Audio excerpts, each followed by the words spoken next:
In 312 AD, Constantine marched towards the Battle of the Milvian Bridge. His enemy, Maxentius, held Rome. Victory meant the empire. But the night before battle, Constantine claimed a vision changed everything. He saw a symbol in the sky, a cross of light, with the words, "In this sign, conquer."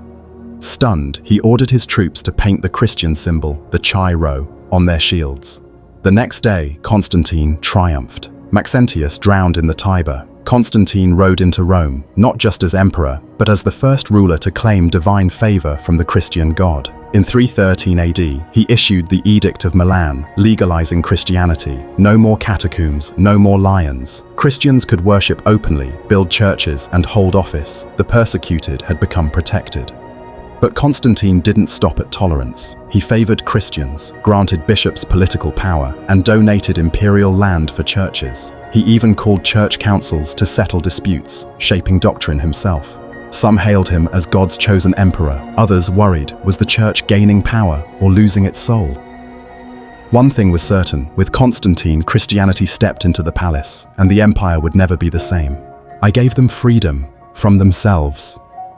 Caligula. By now, Rome was unrecognizable.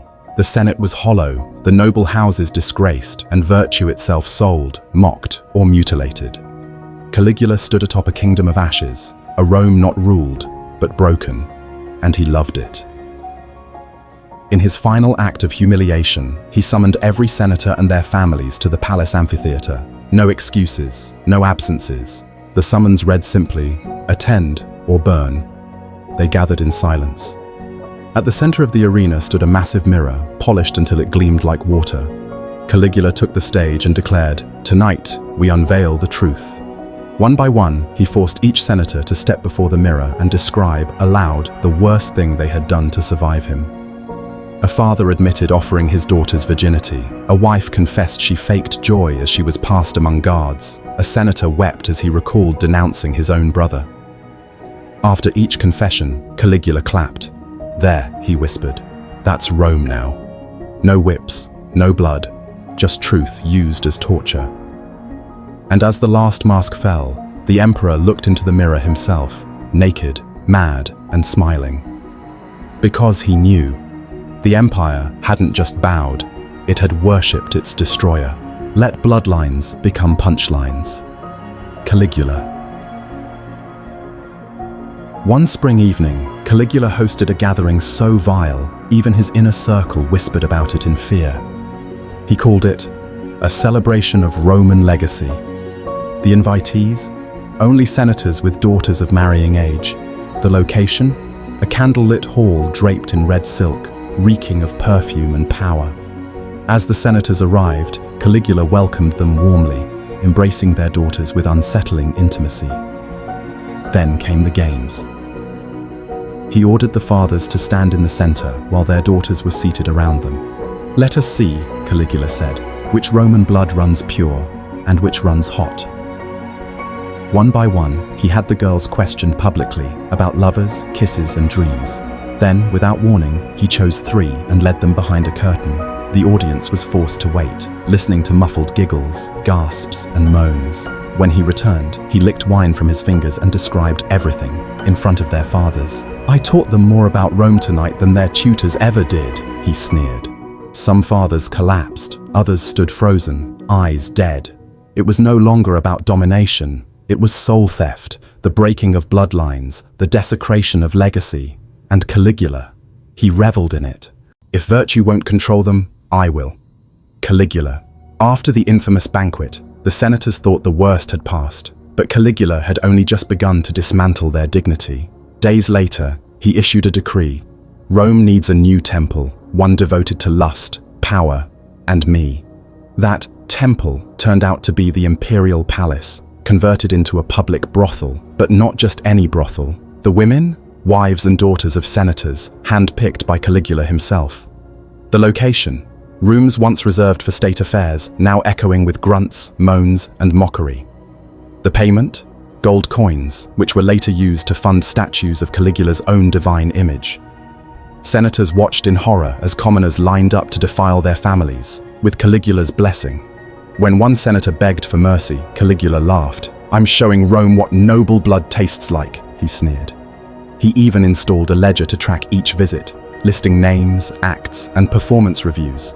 Some senators tried to hide their shame. Others, broken, took their own lives. Caligula didn't care. To him, it was more than cruelty. It was a game, one where he alone set the rules, and no one else was allowed to win. The loudest obedience is quiet fear. Caligula. By now, the Senate was broken. But Caligula wasn't finished. He began to punish silence, the one refuge left for the disgraced. If a senator failed to praise him loudly in public, if a wife no longer smiled during his humiliating games, or if a daughter turned her eyes away, he made them examples. One senator who refused to laugh at a lewd joke had his tongue removed and was forced to wear a golden muzzle shaped like a smile. Another woman, known for her stoic silence, was bound and paraded naked through the streets under a sign reading, "She dared to say nothing." Even servants weren't spared. A young attendant who cried silently during a dinner was sewn into a sack filled with snakes and thrown into the Tiber. In Caligula's Rome, survival meant performance. Laughter had to be loud, praise had to echo, even tears had to be joyful. He installed mirrors in the Senate chamber, not for beauty, but for surveillance. "Let every man watch his own fear," he said. "Let Rome see what obedience looks like." Naked and trembling. Caligula. Caligula's thirst for degradation spilled into the streets. He organized what he called the Parade of Devotion, a grotesque procession where senators and their families were marched through the heart of Rome, stripped of dignity, titles, and often clothing. Senators wore leashes like dogs, crawling behind their wives and daughters, who were forced to dance, moan, or display themselves for cheering mobs. Children wept. Fathers bled from the knees. One woman, pregnant and terrified, collapsed. Caligula ordered her trampled for spoiling the rhythm. The route passed through major forums, temples, even the Senate itself. Along the way, slaves held up signs listing each family's name and the offenses Caligula claimed they had committed. Too proud, too silent, too slow to praise their god. Onlookers were required to cheer or risk joining the parade next time. At the end, the victims were herded into the arena, where Caligula stood on a golden platform. He judged them like animals at market, mocking their appearances, families, and past honors. One senator dared to beg. Caligula replied coldly, "You begged too late. Your shame is already public." And the crowd? They applauded, because fear had replaced pity. Eat, drink, and choke on your shame. Caligula. Caligula invited the Senate to yet another grand feast, but this time the tables were turned, quite literally. As the senators entered, they found no chairs, no cushions, only collars and leashes. One by one, guards fastened iron chains around their necks. Caligula smiled from his elevated throne. "Tonight, you dine like the dogs you are." He tossed food to them from above. Rotten meat, stale bread, even scraps thrown to the floor, and they had to crawl for it, like animals. Those who hesitated, lashed with whips. One senator vomited after biting into spoiled fish. Caligula laughed so hard he spilled wine on his robes. The emperor's own meal was a golden banquet, roasted peacock, spiced dates, honeyed wine, and yet he barely ate. He seemed more intoxicated by the sight of Rome's highest men groveling beneath him than by any delicacy. Midway through, he whistled. Several senators' wives emerged naked, made to dance for entertainment. Caligula clapped, threw coins at them, then offered them as dessert. By the end, the senators didn't leave as men. They crawled away, like broken beasts. I wish the Roman people had just one neck. Caligula. The Senate once held the dignity of empire. Under Caligula, it became a circus of cowards. After turning their wives into prostitutes, Caligula went further. He humiliated the senators themselves. He forced them to appear in togas made of cheap cloth, stripped them of guards, and demanded they kneel when he passed. One senator stood too slowly. Caligula had his tongue torn out.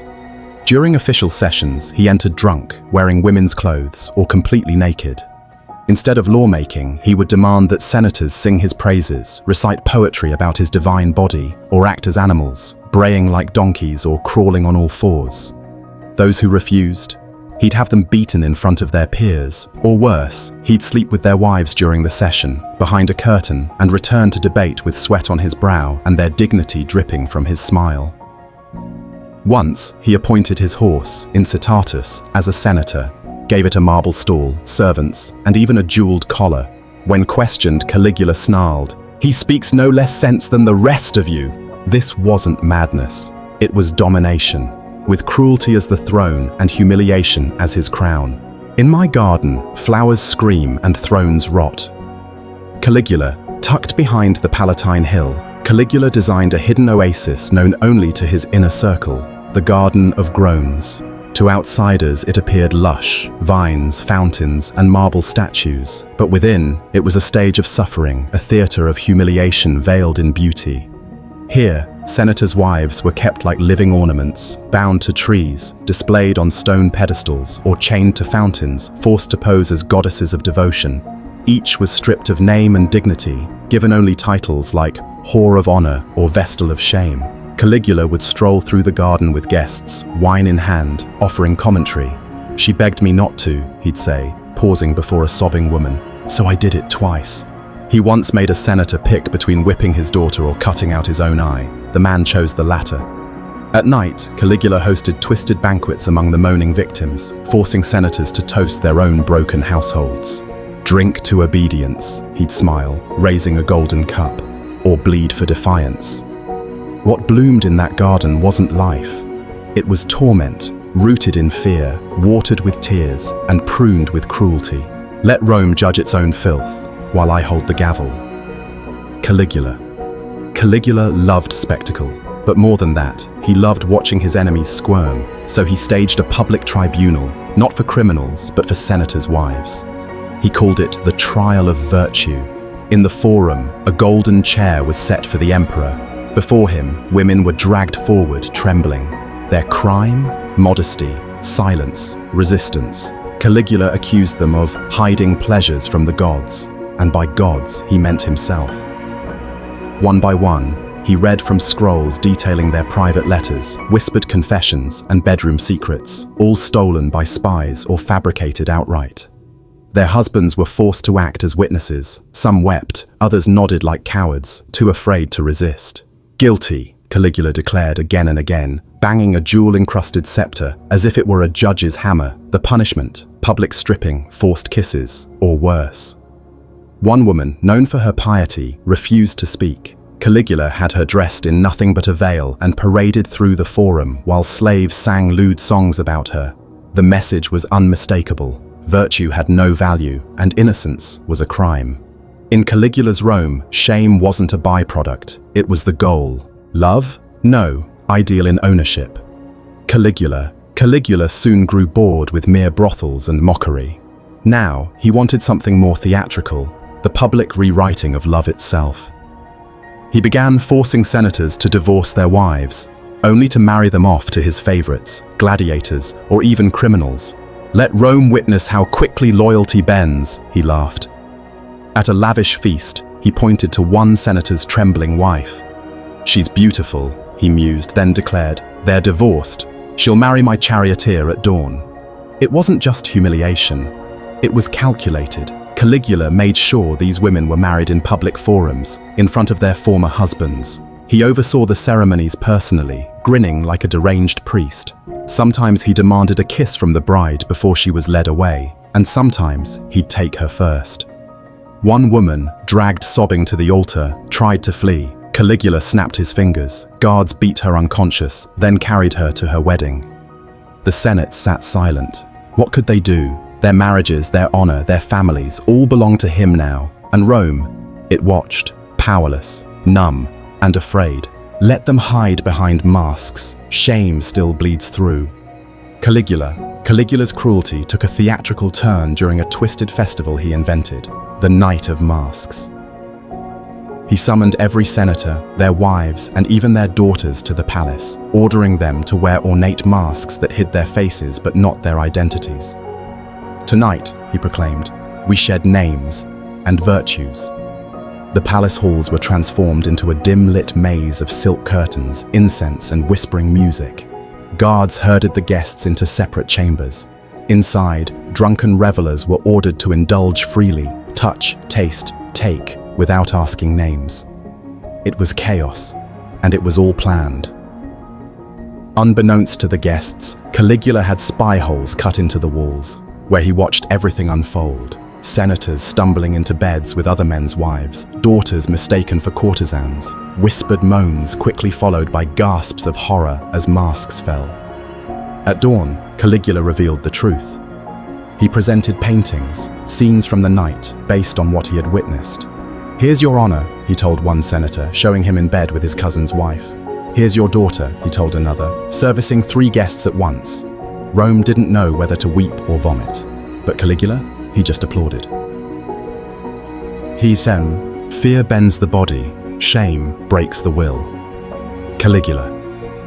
To Caligula, loyalty wasn't proven with words, it had to be performed. So he devised a brutal new tradition, the Games of Obedience. Held in the palace courtyard under blazing torches, senators and their families were forced to compete in degrading contests, not for honor, but for Caligula's amusement. One game required senators to crawl through mud, snatching coins with their teeth while their wives cheered, or wept, from gilded cages above. In another, husbands had to choose between kissing Caligula's feet or watching their wives be stripped and whipped. Each game ended with a winner, chosen not by merit, but by how convincingly they humiliated themselves. The prize, a night of mercy, no punishment that evening. One senator dared to speak out mid-game, crying, "This is beneath Rome!" Caligula clapped slowly, then ordered him to fight a starving lion with nothing but a spoon. The man was torn apart as Caligula sipped wine and whispered, "Now that's loyalty." These weren't games, they were rituals of control, psychological warfare wrapped in mockery. Each scream, each grovel, each tear served a purpose, to remind Rome's elite that their emperor was not a ruler, but a master. What kind of emperor invites senators to dinner, then publicly sleeps with their wives? Silence fell as the senators entered Caligula's palace. Gilded walls shimmered in torchlight. Musicians played a haunting melody. The emperor, barely 28, sat reclining in silk robes, his eyes gleaming with sadistic amusement. "Sit," he purred. "You're about to witness the gods at play." The senators obeyed, uneasy, but too terrified to resist. Servants poured wine. Exotic dishes were laid before them. Caligula stood, raised his goblet, and announced, "Tonight, I take what belongs to Rome, body and soul." Then came the horror. One by one, Caligula called out senators' wives by name. Dressed in revealing garments, they were led away behind a curtain. Caligula disappeared after them. Minutes passed, then hours. The guests sat frozen, hearing muffled moans and Caligula's laughter. When he returned, sweating, half naked, he described the women's performances in obscene detail. "Better than their husbands, I assure you," he grinned. Some senators clenched fists, others wept, but none dared speak. This wasn't a night of politics. It was a performance of power, humiliation as policy. Caligula wasn't just mocking them, he was owning them, and it was only the beginning. Behind these doors, shame has no voice. Caligula. Caligula built a secret wing of his palace, hidden behind velvet curtains and guarded by eunuchs. It was known only as the Chamber of Pleasures, but those who entered called it something else, the Room of No Return. Here, Caligula hosted his most depraved rituals. Senators were summoned not as guests, but as props. Some were bound, blindfolded, and forced to watch as their wives or daughters were taken, by Caligula himself, his favorites, or even trained slaves. Others were made to participate in twisted performances under threat of death. He assigned humiliating roles like the begging father, the obedient husband, or the silent judge. No one spoke afterward, not because they were loyal, but because their souls had shattered. Inside this chamber, walls were decorated with portraits of those who had broken, with gold plaques naming their disgrace. One senator's portrait was smeared with lipstick above the inscription, "He wept as I took her." Caligula didn't just defile the body, he destroyed identity. Outside, Rome still functioned. But inside the palace, power was pleasure, loyalty was submission, and survival came at the cost of everything sacred. Loyalty is boring, treachery. Now, that's entertainment. Caligula. For his final grand event, Caligula staged a festival that mocked Rome's very soul, the Festival of Betrayals. Every senator was required to attend, each ordered to bring someone they trusted most, a wife, a daughter, a protege, or even a lifelong friend. They arrived in formal attire, masks of civility stretched thin over faces worn by terror. The games began with Caligula's announcement. Tonight, Rome will prove that love bends to power. One by one, guests were forced to betray the person they brought. Fathers were commanded to strike daughters, husbands told to denounce wives.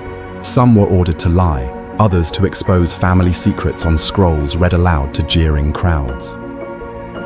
Those who refused? Their companions were beaten, or worse, while they were made to watch. One senator sobbed as he confessed to false crimes just to spare his son.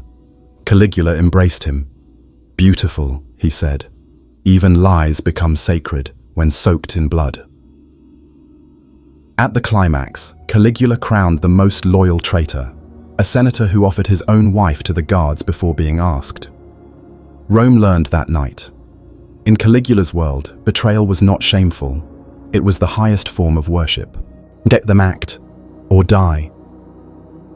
Caligula no longer wanted senators who debated policy. He wanted performers, clowns in togas, dancers in disgrace.